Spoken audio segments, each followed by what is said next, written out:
Auzubillahiminash-shaytanir-rajeem. Bismillahir-rahmanir-rahim. Dear students, today we are going to discuss about heat and thermodynamics. Our chapter number 1 and topic number 1 is question number 1, differentiate between temperature and heat. यानी आज हमारा जो topic है उसमें हमने question number 1 में ये solve करना है कि टेम्परेचर और हीट के दरमियान क्या फ़र्क होता है। यूजुअली हम टेम्परेचर के बारे में पढ़ते हैं कि degree of hotness and coldness of any body is called its temperature, और इसी तरह हम हीट के बारे में पढ़ते हैं कि heat is a form of energy in any object. जब स्टूडेंट्स इस चीज़ को पढ़ रहे होते हैं तो अमूमन हीट और टेम्परेचर दोनों को एक ही टर्म ले लेते हैं, लेकिन इनमें बहुत ज़्यादा फ़र्क है।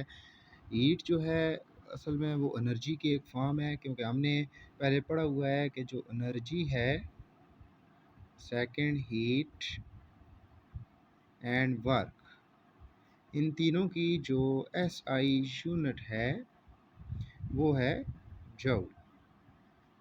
यानी जूल जो है वो हीट, एनर्जी और वर्क तीनों की ऐसा यूनिट है।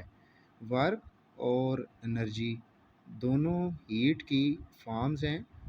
चलें हम इसकी एक एग्जांपल लेते हैं। सपोज कर लेते हैं कि हमारे पास एक ऑब्जेक्ट है जिसको हमने हाइट h तक लेकर जाना है।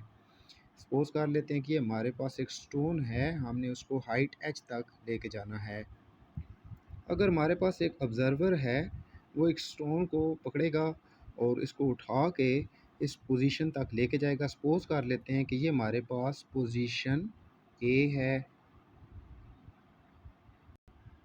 पोजीशन ए तक ले जाने के लिए जो हमारे पास ऑब्ज़र्वर है या जो काम करने वाला शख्स है, वो इस स्टोन को कुछ ना कुछ अपनी एनर्जी देगा।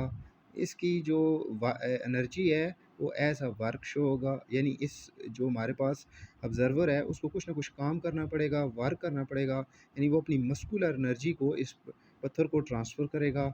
जब पत्थर के पास ये एनर्जी आएगी तो वो इंसान जो हमारे पास ऑब्ज़र्वर है उसकी जो मस्कुलर एनर्जी है पत्थर की इंटरनल पोटेंशियल एनर्जी की सूरत में स्टोर हो जाएगी।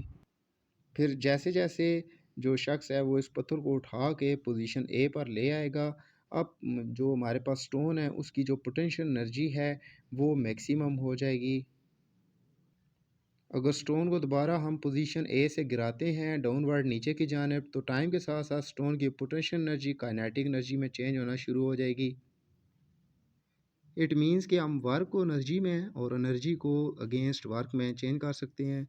जब स्टोन को सरफेस ऑफ अर्थ से पोजीशन ए पर ले जाया गया तो जो एनर्जी है वो वर्क की सूरत में, वर्क जो है वो एनर्जी की सूरत में शो हो रहा था।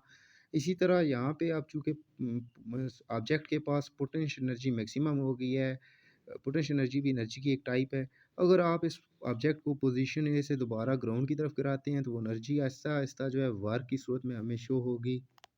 इसकी मिसाल यूँ ले लें कि जैसे हमारे पास डैम होता है, डैम में पानी जो है वो कुछ हाइट पे मौजूद होता है। जब बैरियर को हटाया जाता है तो जो पानी है वो हाइट से आहिस्ता-आहिस्ता ग्राउंड की तरफ फ्लो होता है, और जो पानी है उसकी जो एनर्जी है वो वर्क की सूरत में शो होती है। इसी वजह से जो बॉटम में लगे हुए टरबाइन के जो इंजन होते हैं उस एनर्जी को इस्तेमाल करते हैं, उसका फ़ैन चलता है, हमारे पास जो है इलेक्ट्रिकल एनर्जी प्रोड्यूस होना शुरू हो जाती है। इट मीन्स कि हम एनर्जी और वर्क दोनों को इंटरचेंज कर सकते हैं।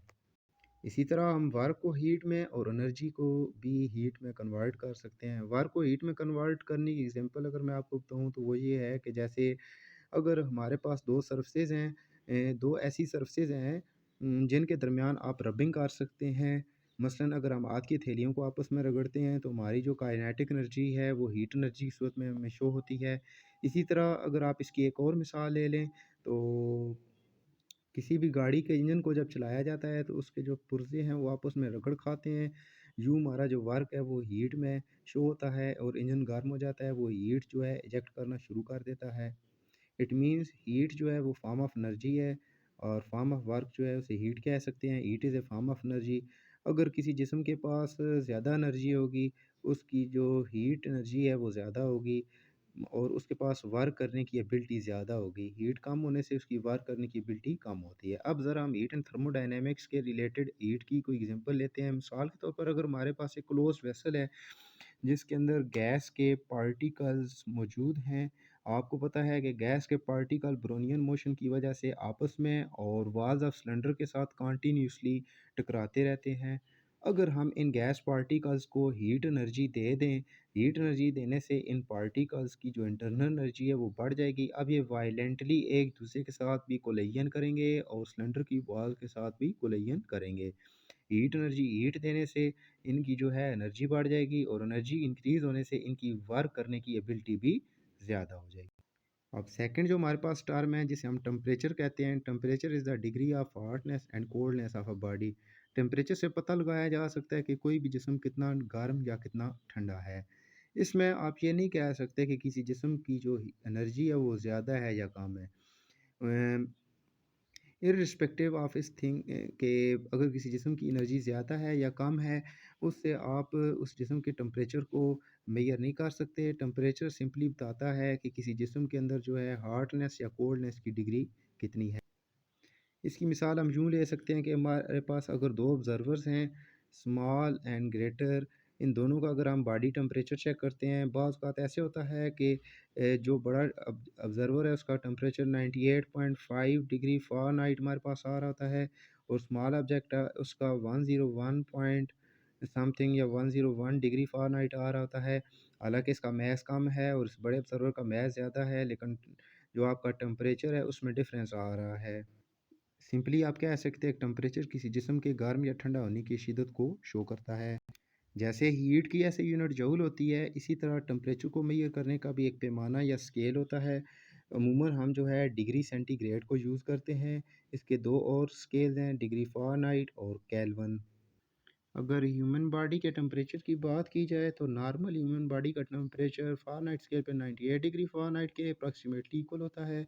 और अगर इसको डिग्री सेंटीग्रेड में कन्वर्ट करें तो वो 37 डिग्री सेंटीग्रेड के इक्वल होता है। केमिस्ट्री के अंदर जब हम स्टडी कर रहे होते हैं अमूमन एक्सपेरिमेंट्स को या हम हीट एंड थर्मोडायनेमिक्स को जब हम डिस्कस करते हैं तो वहाँ पे जो रूम टेम्परेचर मेजर किया जाता है या जिसको रूम टेम्परेचर मान लिया जाता है वो हमारे पास होता है 27 डिग्री सेंटीग्रेड, 27 डिग्री सेंटीग्रेड। एक बहुत इंपॉर्टेंट टर्म हमारे पास आती है कि 0 डिग्री सेंटीग्रेड जो है वो 273 केल्विन के इक्वल होता है।